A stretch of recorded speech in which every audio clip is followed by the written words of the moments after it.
Good morning.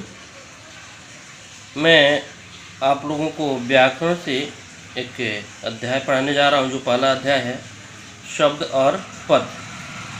तो सबसे पहले हम जानेंगे शब्द, उसके बाद जानेंगे पद।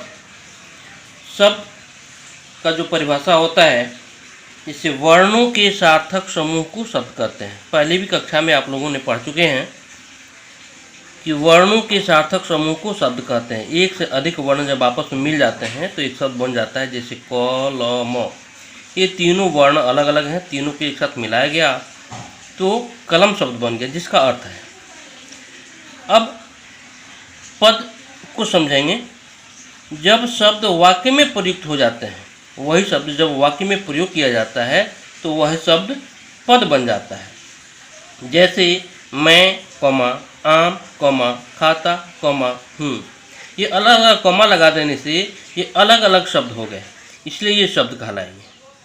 लेकिन वही शब्द कॉमा हटा देने के बाद मैं आम खाता हूँ तो यह पद कहलाएगा। वह मेरा घर है, यहाँ कॉमा लग गया है सब में, तो ये अलग अलग शब्द हो गए।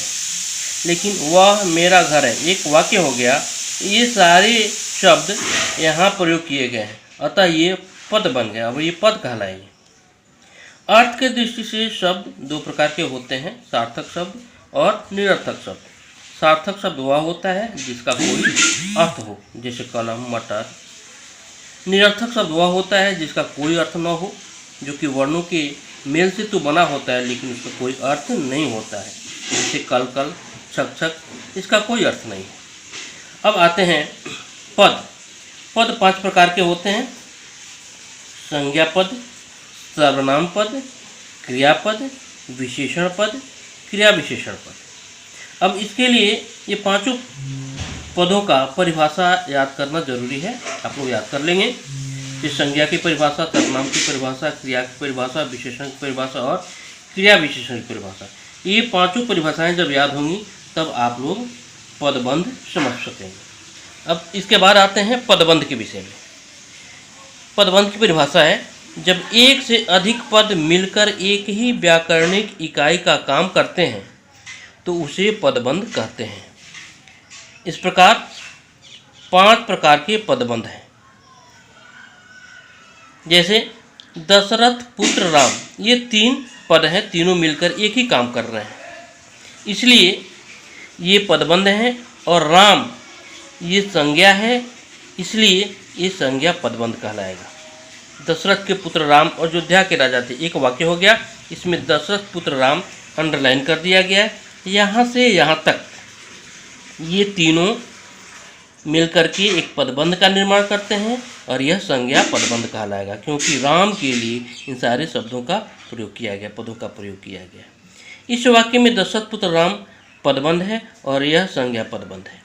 दौड़ते हुए घोड़े अच्छे लगते हैं, एक दूसरा वाक्य है, दौड़ते हुए घोड़े अच्छे लगते हैं। इसमें दौड़ते हुए घोड़े संज्ञा पदबंध है, क्योंकि घोड़ा शब्द संज्ञा है और दौड़ते हुए शब्द का प्रयोग घोड़ा के लिए प्रयोग किया गया है। आप लोगों में से कुछ बच्चे शरारती हैं, एक वाक्य है, इसमें से अंडरलाइन किया गया आप लोगों में से कुछ। तो कुछ जो शब्द है ये सर्वनाम है, इसलिए यहाँ से यहाँ तक ये सर्वनाम पदबंध कहलाएगा। ठीक वैसे ही स्वच्छ, साफ और चमकीले वस्त्र पहनो, एक वाक्य है, इसमें स्वच्छ, साफ और चमकीले ये तीनों शब्द विशेषण है और एक साथ बंधे हुए हैं, इसलिए यहाँ विशेषण पदबंध है। चलते चलते मैं थक गया। अब यहाँ चलते चलते ये क्रिया है और आपस में ये दोनों शब्द जुड़े हुए हैं, तो ये क्रिया ही है यहाँ में, इसलिए यहाँ क्रियापदबंध कहलाएगा। मैं हंसते हंसते रोने लगा। अब हंसते हंसते, हंसना तो क्रिया है लेकिन रोने लगा यह भी क्रिया है, लेकिन हंसते हंसते एक साथ में आ गया, ये विशेषण हो गया। तो जो शब्द क्रिया की विशेषता को बतलाता है उसे क्रिया विशेषण कहते हैं। तो हंसते हंसते रोने लगा, यहाँ क्रिया विशेषण पदबंध है। पदबंध को समझने के लिए पांचों प्रकार के पदबंधों का परिभाषा याद होना जरूरी है, इसलिए कृपया आप लोग इसे नोट जरूर कर रहेंगे। पहला जो पदबंध है संज्ञा पदबंध, दूसरा सर्वनाम पदबंध, तीसरा क्रिया पदबंध, चौथा विशेषण पदबंध, पांचवा क्रिया विशेषण पदबंध। तो इस प्रकार पदबंध पद और शब्द समाप्त हुआ।